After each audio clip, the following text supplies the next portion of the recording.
తాకట్లో ఉన్న మీ బంగారాన్ని విడిపించి ఆ రోజు ఆన్లైన్ రేటుకి కొంటాం. Sharma gold company.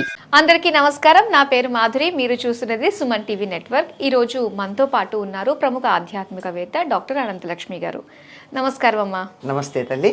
అమ్మ, ఈ మధ్యకాలంలో బాగా వశీకరణం అన్న మాట బాగా వినిపిస్తుంది. ఎప్పటి నుంచో ఉన్నా కూడా ఈ మధ్య మనకి ఇన్ఫర్మేషన్ అందుబాటులో ఉంది కాబట్టి ఈ యూట్యూబ్లో అది కూడా ఒకళ్ళని వశీకరణం చేసుకోవడం ఎలా అన్నది చాలా డీటెయిల్గా చెప్తున్నారు. అంటే ఒక మనిషిని మనం ప్రేమించాలి, ఆ మనిషి మనల్ని ద్వేషించినా ప్రేమించేటట్టుగా చేసుకోవాలి అనే వాళ్ళందరూ కూడా వశీకరణం చేసుకోవచ్చు అని చెప్పేసి చెప్తున్నారు. నిజంగా ఇదంతా సాధ్యమేనంటారా? ఇవన్నీ ఉన్నాయంటారా? అసలు మీరు ఇందాక మాట అన్నారు కదమ్మా, ఒకప్పుడు ఉండేది కానీ ఈ మధ్య ఎక్కువ వచ్చింది అని. అంటే ఉండేది అని అనుకుంటున్నారు అన్నమాట. అవునమ్మా, చాలా ఎప్పటి నుంచో వింటూ ఉన్నాం వశీకరణం అన్నమాట. ఇవన్నీ కూడా అంత వాళ్ళు చేసేటటువంటి ప్రాసెస్లు అన్నీ అవసరమా అమ్మా? ఇవన్నీ ఎట్లా ఉంటాయంటే, ఇప్పుడు చిన్నప్పుడు మాకు స్కూల్కి మ్యాజిక్ చేసే వాళ్ళు వచ్చేవారు. మీ స్కూళ్ళకు వచ్చారు లేదో తెలియదు. మ్యాజిక్ చేసేవాడు ఏం చేసేవాడు, చిత్తు కాగితం ఇస్తే దాన్ని అప్పట్లో 10 రూపాయల నోటు చేసేవాడు. చాలా గొప్ప. 10 రూపాయలు అంటే స్కూల్ ఫీజే మాకు 6 రూపాయలు ఉండేది. వాడు 10 రూపాయలు అంటే ఎక్కువే కదా. అవునవును, టర్మ్ ఫీజు అనమాట అది. మరి 10 రూపాయల చిత్తు కాగితాలని 10 రూపాయలు చేసిన వాడు మేమిచ్చే పావలా కోసం ఆశించేవాడు. నాకు డౌట్ వచ్చి మా టీచర్ని అడిగా, మొట్టికాయలు తిన్నా. ఇలా పిచ్చి ప్రశ్నలు అడక్కు అన్నారు. అంటే తర్వాత తెలిసింది ఏమిటంటే, ఈ మ్యాజిక్ అనేది ఎంతసేపు ఉంటుంది కనికట్టు? కొన్ని నిమిషాలు లేదా కొన్ని గంటలు ఉంటుంది. ఈ వశీకరణాలు కూడా మహా అయితే ఒకవేళ అలాంటివి ఉంటే, ఉన్నాయి లేదా నాకు తెలియదు, ఒకవేళ ఉంటే కొన్ని రోజులు ఉంటాయి. ఆ ప్రభావం పోయాక అంతే. అంతే కదా. అంతే. మరి అంతగా చిత్తు కాగితాన్ని 10 రూపాయలుగా చేయగలిగిన వాడు పావలాకెందుకు ఆశించాడు? అదే లెక్క అనమాట. ఇప్పుడు ఈ వశీకరణం నేర్పిస్తున్నాం అన్నటువంటి వాళ్ళందరూ, వాళ్ళకి వశీకరణం తెలుసుంటే ఏ అంబానీనో ఆదానీనో వశం చేసుకుని లక్షలు సంపాదించేసుకుని, కోట్లు సంపాదించుకుని హాయిగా కాలు మీద కాలేసుకుని కూర్చుని ఉండొచ్చుగా. మీ దగ్గర 100 రూపాయలు తీసుకుని వాళ్ళ దగ్గర 500 తీసుకుని వశీకరణం చేసి నేర్పించాల్సిన అవసరం ఏమిటి? ఎప్పుడన్నా ఆలోచించారా? అవునమ్మా, కొంతమంది దగ్గర వాళ్ళది ఎలా ఉంటుందంటే, మొగుడు పెళ్ళం మాట వినలేదంటే ఆ పెళ్ళం ఏం చేస్తుందంటే, వశీకరణం చేయిస్తున్నాను, అప్పటి నుంచి మా ఆయనకి ఇందులో కలిపేసి పెట్టాను నేను, నా మాట వింటున్నాడు అంటే అదంతా భ్రమ అంటారా? కాదమ్మా, అది మీకు టీవీలో యాడ్స్ లో పెట్టారు అంతే కదా. వాళ్ళ నిజ జీవితంలో చూసారా మీరు? లేదండి. నేను చెప్తా కావాలంటే, దాందేముంది.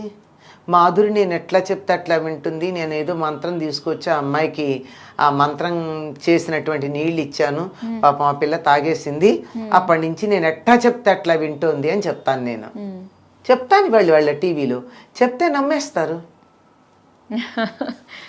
నమ్మేస్తారు, నిజంగానే నమ్మరా? మరి నమ్ముతారు. అంచేత నిజమో కాదో మనకి తెలియదు. అయితే ఇలాంటివి లేకపోలేదు అని చెప్తారు. ఇవి అస్సలు లేవు అనడానికి వీల్లేదు. నిప్పు లేకుండా పొగరాదు అంటారు. ఎంతో అది ఉంటుంది. దానికి సంబంధించి భారతంలో సత్యభామ ద్రౌపదిని అడుగుతుంది, అరణ్యవాసంలో ఉన్నప్పుడు వచ్చి, ఇంతమంది 3 భర్తల ముఖాన చిరునవ్వు మాయకుండా నువ్వు వాళ్ళని అలా ఉంచుతున్నావు కదా, ఏం మంత్రం వేసావు, ఏం మందు పెట్టావు అని అడుగుతుంది.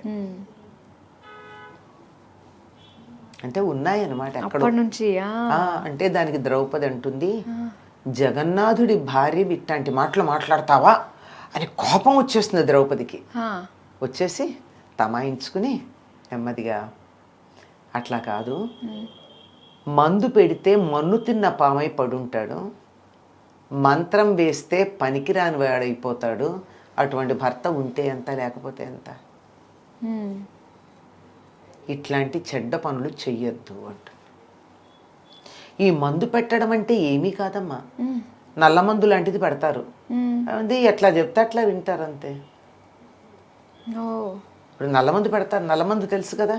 వింటూ ఉన్నానమ్మా, అంతే. నల్ల మందు ఉందమ్మా, అది ఆయుర్వేదం వైద్యంలో వాడతారు కొన్ని రకాలైనటువంటి వ్యాధులకు మందుగా.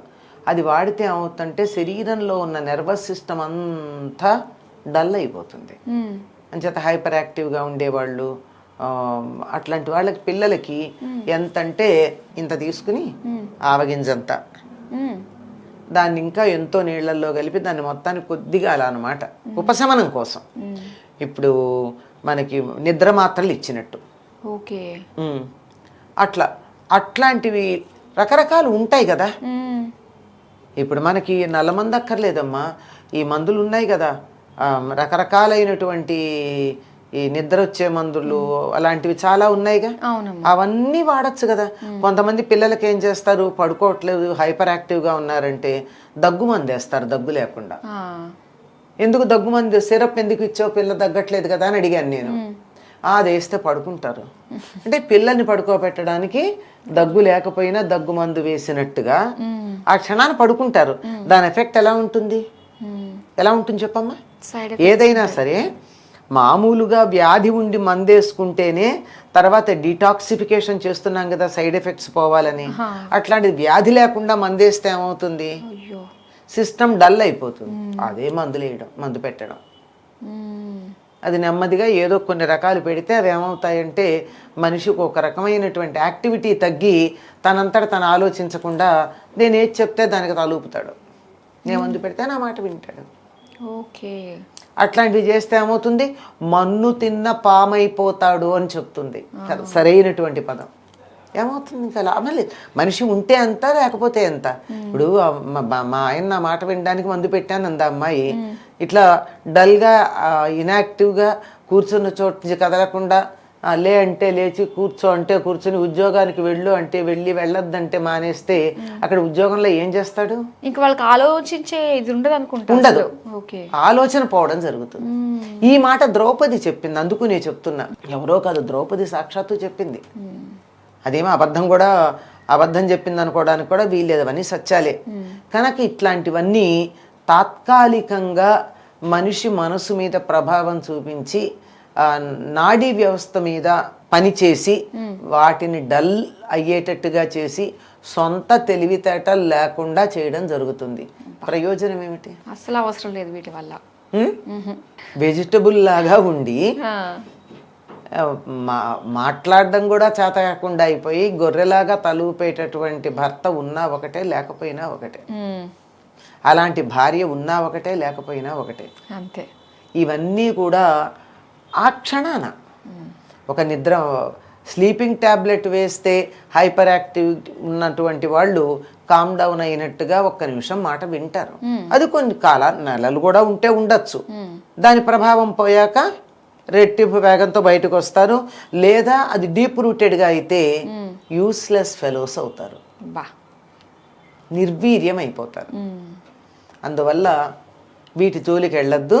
ద్రౌపదే చెప్పిన మాట ఏమిటంటే తన భర్తలు అలా నవ్వుతూ తన మాట వినడానికి కలిగిన కారణం చెప్తుంది. వాళ్ళని ఎంత ప్రేమగా తను చూసుకుంటుందో, వాళ్ళ పనులన్నీ తను ఎలా చేస్తుందో అవన్నీ చెప్తుంది. ద బెస్ట్ వే వశీకరణానికి ఏమిటో తెలుసమ్మా? Love them. ప్రేమకి ఉన్నటువంటి శక్తి మామూలుది కాదు. ప్రేమ అంటే మనం సినిమాల్లో చూసేది, ఇప్పుడు యువతి యువకులు మాట్లాడుకునేటటువంటి ప్రేమ కాదు.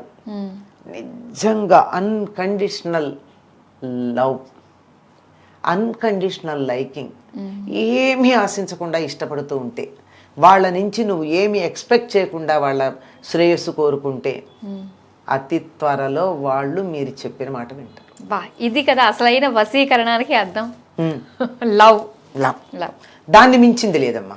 అమ్మ మాట ఎక్కువ మంది వింటారు, ఎందుకంటే అమ్మ ప్రేమిస్తుంది. Unconditional love, unconditional. ఇప్పుడు అక్కడ కొంచెం పొల్యూషన్ వచ్చింది, అది వేరే మాట. కానీ ఎక్కువ మంది అని నేను చెప్పిన మాటల అర్థం అది. అంచేత మీరు ఎవరు మిమ్మల్ని ప్రేమించాలని మీరు అనుకుంటున్నారో, ఎవరు మీ మాట వినాలనుకుంటున్నారో వాళ్ళని త్రికరణ శుద్ధిగా మనఃపూర్వకంగా ఊరికే పైన మాటలు చెప్పి కాదు, నిజంగా ఇష్టపడండి. Love them with all their defects, వాళ్ళల్లో ఉన్న లోటుపాట్లతో సహా ఇష్టపడండి. లోటు ఉంటుంది, లోటు ఎవరిలో లేదు, నాలో లేదా, నీలో లేదా, ప్రపంచంలో ఎవరిలో లేదు. అసలు ఏ మనిషిలో లోటు లేని మనిషి అన్నవాడే లేడు. ఉంటాయి, గుర్తించటం తప్పు లేదు, కానీ దాన్ని పట్టించుకోవడం తప్పు. కనుక ప్రేమించటం అన్న దాన్ని మించిన వశీకరణం మరొకట్లే లేదు. చాలా బాగా తెలియజేశారమ్మా. ధన్యవాదాలు. నమస్తే అమ్మా.